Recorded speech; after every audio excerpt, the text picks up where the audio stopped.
Call the meeting to order. Please rise for the pledge of allegiance. I pledge allegiance to the flag of the United States of America and to the republic for which it stands, one nation, under God, indivisible, with liberty and justice for all. Clerk will read the roll. John Steinberg. Here. Glenn Pollocoff. Here. Steve Korkowitz. Here. Ida Allen. Here. Mike Sir. Quorum being present, move on to item 4. Minutes of the meetings for March 3rd, March 10th, March 17th, 2008. Move for approval. Second. We have a motion and a second for approval. Those in favor?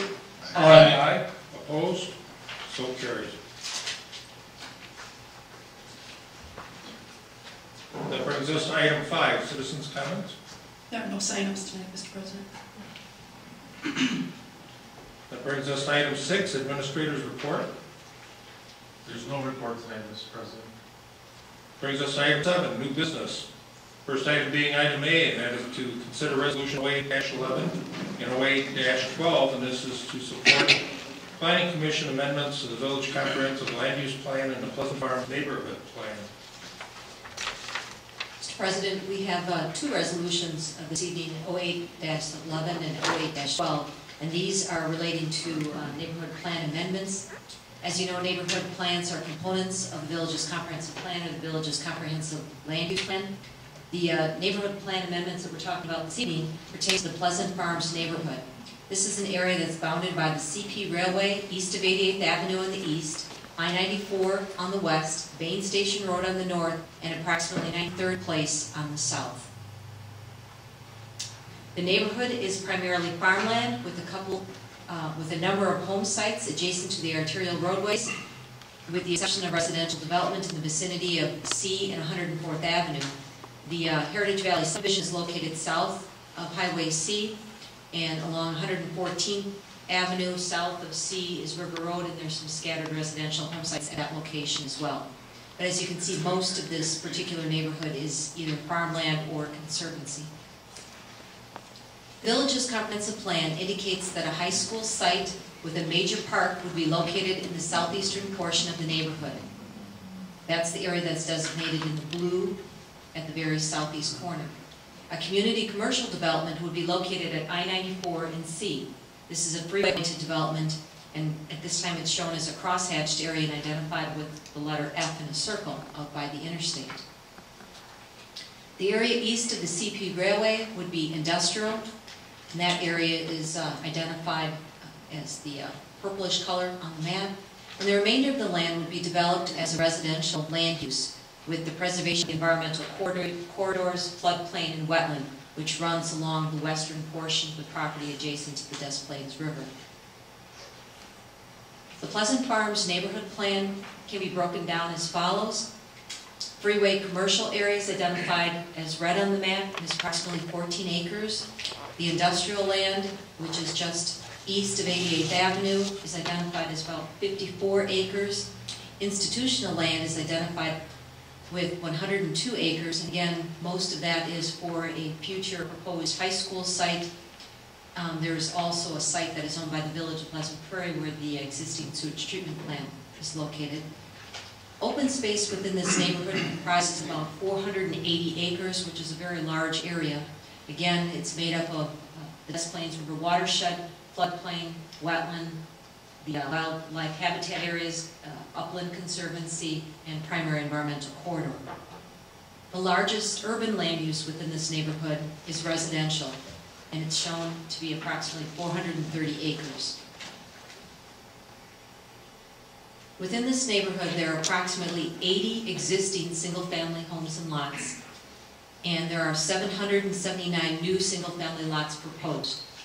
At full development, there would be 859 single-family lots with a density of 21,805 square feet per dwelling unit, which means that it's basically one home per 1/2 acre. This same map is also shown and reflected over on the bulletin board, so depending on which direction that you're looking, we've had this map up for several weeks. We have had public informational meetings before the Plan Commission, and we've had informational meetings in the afternoon, and we've invited all the residents adjacent to and within this neighborhood to see this neighborhood plan as it's been progressing. The area that's identified with the small dashed line in proximity to the Des Plaines River is the floodway of the Des Plaines, and then the wider area of red dashed lines is the floodplain associated with the Des Plaines. Population projections under this neighborhood plan would provide 2,345 persons, which would be approximately 539 school-age children, again, at full build-out. And this is based on the projection information that's been provided to us by Kenosha Unified School District as we put our projections together.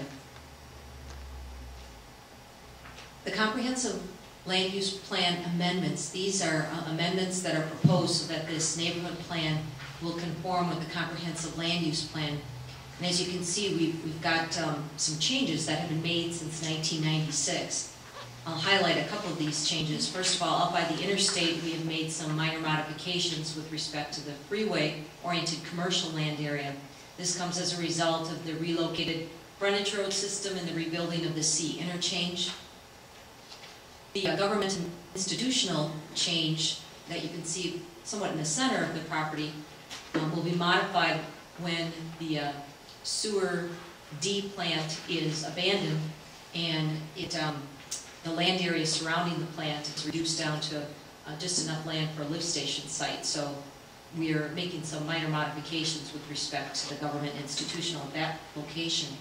In the center of the site, there was initially going to be a neighborhood park with a school shown in the center of the site, but those changes have been made when Pleasant Prairie Elementary School expanded in the Prairie Ridge development.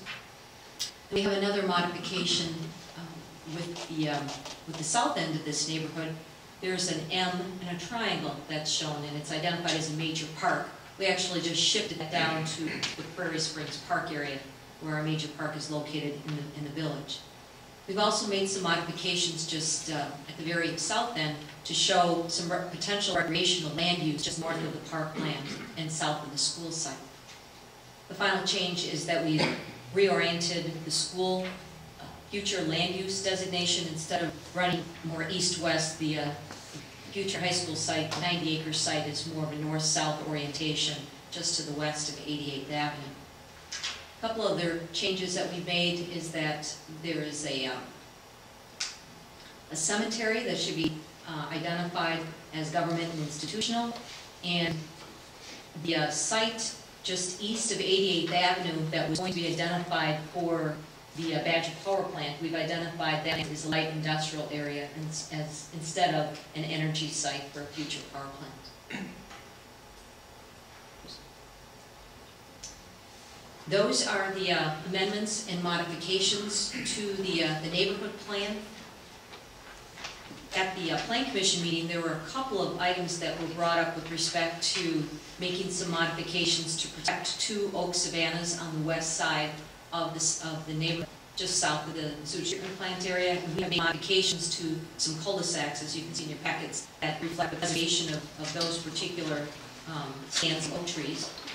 And then there was a couple of modifications as requested by Kenosha Unified to make sure that we had walking trails that interconnected the subdivision where there weren't streets, that interconnected the subdivision directly to the future high school site.